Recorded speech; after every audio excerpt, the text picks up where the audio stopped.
Three keys to dating success during COVID-19.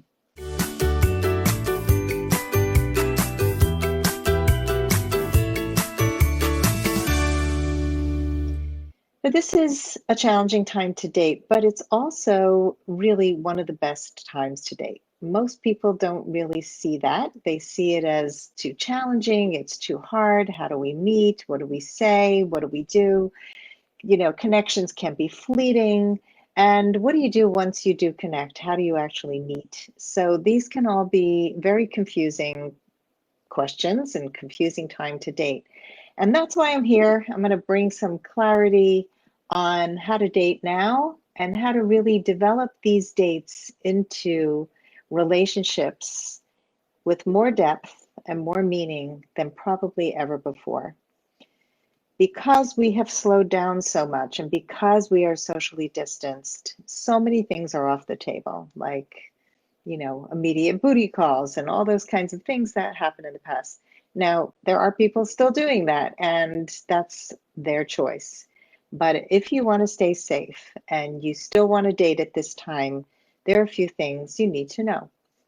So step one for dating success is to be online. I really think that's the only way to be, pretty much. And so go on a digital date. Definitely keep searching because we don't know when this thing is going to end. So you want to exchange a few messages and gauge if there's enough interest to get on a phone call. Because hearing somebody's voice is so much more effective than relying on the written word, because you want to have a sense of who this person is. You want to keep that call pretty short, 20 minutes to a half an hour the most. And this phone call's purpose is to see if you want to continue talking or end the connection after that call. On the call, you're going to want to see if they have some of your common interests, some of your must-haves. You want to see if there's any deal breakers at all. So if you haven't done your deal breaker and must-have lists, this is something I teach in my course. As all the people who have taken the course know, this is one of the most crucial, most important parts of dating is you have to have that list and you have to have the right list. So you want to see, do we have some common views about life, common worldview? Is this person emotionally available? You're going to be able to tell that pretty much on a first phone call. Like if they just got out of a relationship and they're not really ready to date, something like that. You're going to find out those things without having it be an interrogation. And really important, and it doesn't always happen, but you want to see if you can laugh together. To me, that's one of the most important ways to see if you have a connection that you want to take further. Some conversations don't go anywhere. And so if that first conversation doesn't go anywhere, there's no harm in saying, I don't feel the spark, I need to continue, and I really wish you well. So the next step, after you've exchanged a few messages, you got on a phone call, step number 2 is a virtual date. You want to connect on Zoom or FaceTime or WhatsApp or a Skype date. Now, some people go straight to an in-person date at this point, but most people are still uncomfortable getting to in-person. So think of your virtual date like a coffee date. So the next best thing to meeting in person is seeing a person on video. Like you're looking at me right now. You can see my eyes, whether I have eye contact with you. You can see my body language. You can see my room. You can tell a lot about me by the things in my room. So we all have so many ways to gauge who this person is, a little bit more, actually a lot more than just a phone conversation or the written word.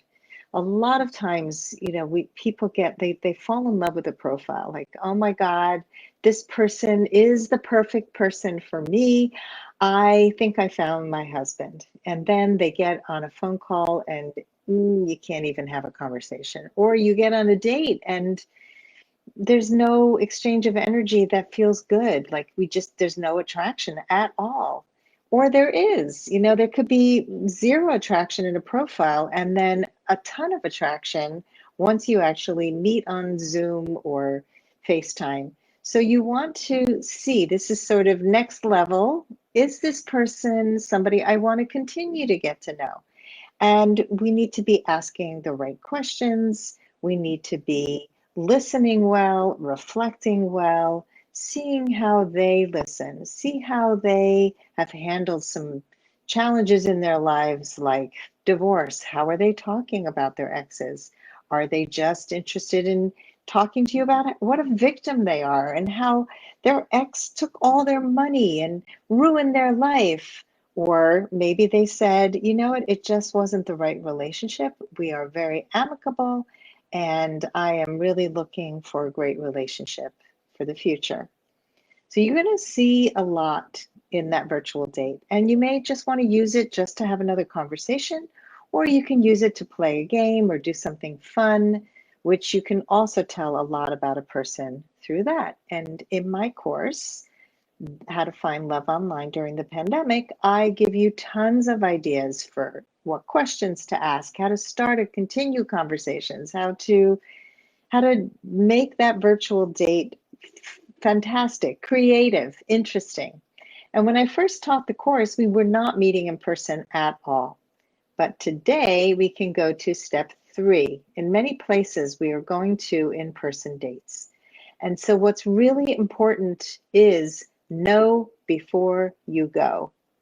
You want to know what you need to feel safe. Do you need to wear a mask? Do you need him to wear a mask? You want to find out, is he social distancing in life? Is he out there fully exposed? Has he had COVID? Let him know what you need before you meet with him and discuss all the details. You don't want to leave anything left unsaid. Where are you going to meet? So you both feel good about the location and the ability to be distanced from him if you need to be. This is for you to figure out. And most important thing is decide what your boundaries are, what your needs are, and talk about it. If he says no, masks are for sissies and you're a mask wearer, then he is not somebody you want to meet up with. So let's say you've gotten through all 3 steps, right? So you've gotten through the messaging, the phone call, then you've got through the virtual date, now you've gotten through the in-person date, and you want to continue to get to know each other. So your connection is building. What do you do now? And here's where there are many options. And again, you need to figure out what works best for you. Maybe it's mutual COVID testing and taking each other's temperature before you let each other into your home. We used to have, STD testing and the talk about sexual safety and, what you need in order to feel comfortable with a person to take it to that next level, to be exclusive. So if you've been on several dates and you're ready to take it to a physical level or to let him into your home and to have sex, it's going to be something that you need to figure out. I can't tell you what you need to do. You need to figure it out. Maybe you need to talk to your doctor to make sure that you're really safe. Many people are quarantining for 14 days before they come in contact with each other physically. So figure out what it is that you need and create boundaries around what works for you. And the ironic thing is that the coronavirus slows down the dating process at the beginning, but then if you do have a connection, it can rapidly accelerate the connection once people really do connect. So because we have slowed things down, we connect in a much deeper way, and the relationship can really accelerate much faster than it did before COVID. So that is my take on the 3 keys to dating success during COVID-19. I have a link here to my course. I am releasing it again, teaching it again live in August. You get to rewrite your profile or write it for the first time. Most of us have profiles online that are not effective. We have photos that are not effective. We don't know how to message effectively. We don't know how to stand out from the crowd. And we don't know how to connect socially with men in a way that really has them want to go on dates with you. And so we want to be able to escalate and move through all the steps of dating in the most seamless way. And whether you're just starting out with online dating now, or you're thinking of dating during coronavirus and you don't know how to navigate all this, take this course with me and make it easier on yourself because you don't need to struggle.